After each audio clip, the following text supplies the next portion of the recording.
আজ ৩০ বছর পর যদি নায়ক সালমান শাহর হত্যার বিচার হয়, তাহলে আল্লামা দেলোয়ার হোসেন সাঈদী সাহেব তিনি কি দোষ করেছেন? আল্লামা নিজামী সাহেব তিনি কি দোষ করেছেন? মেজর সেনাপ্রধান মেজর সিনহা তিনি কি দোষ করেছেন?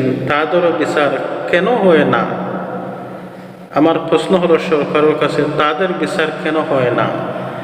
দেখেন, আল্লামা দেলোয়ার হোসেন সাঈদী সাহেব তিনি তো কোনো নায়ক ছিলেন না, তিনি ছিলেন দ্বীন ইসলামের পথের নায়ক। আসসালামু আলাইকুম রহমতুল্লাহ। সম্মানিত প্রিয় বন্ধুগণ, চিত্রনায়ক সালমান শাহ, আসলে তার সাথে যা হয়েছে অন্যায় হয়েছে।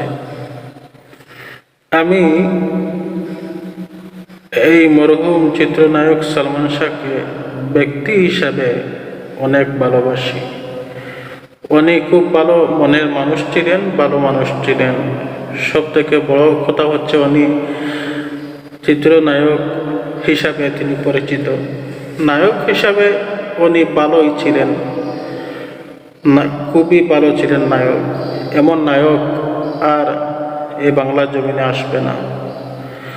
সম্মানিত প্রিয় বন্ধুগণ, তিনি হচ্ছেন আমাদের সিলেটেরই মানুষ,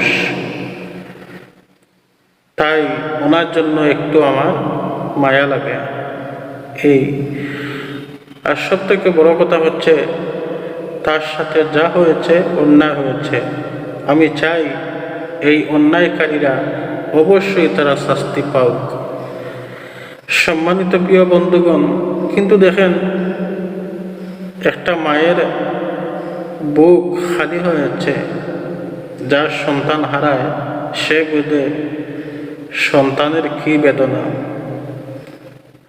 সম্মানিত প্রিয় বন্ধুগণ, নায়ক সালমান শাহের সঙ্গে যা হয়েছে অন্যায় হয়েছে, অপরাধীরা অবশ্যই শাস্তি পেতেই হবে।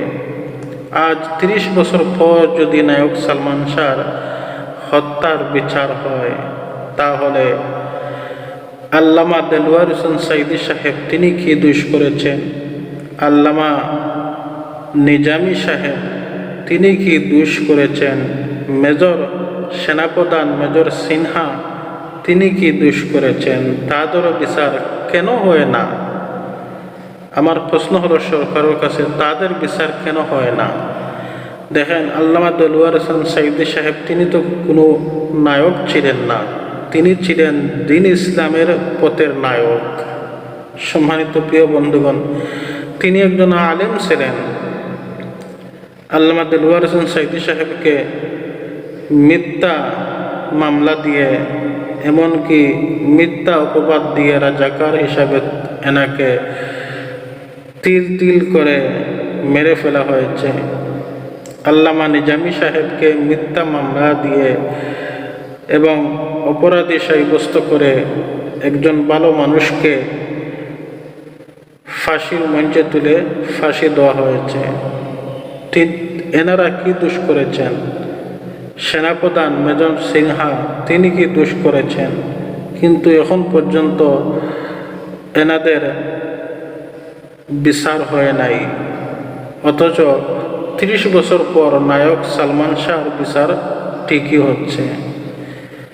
দেখেন, আজ হোক কাল হোক, ইনশাল্লাহ এদের বিচার হতেই হবে।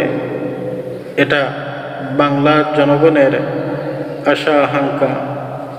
আসসালামু আলাইকুম রহমতুল্লাহ।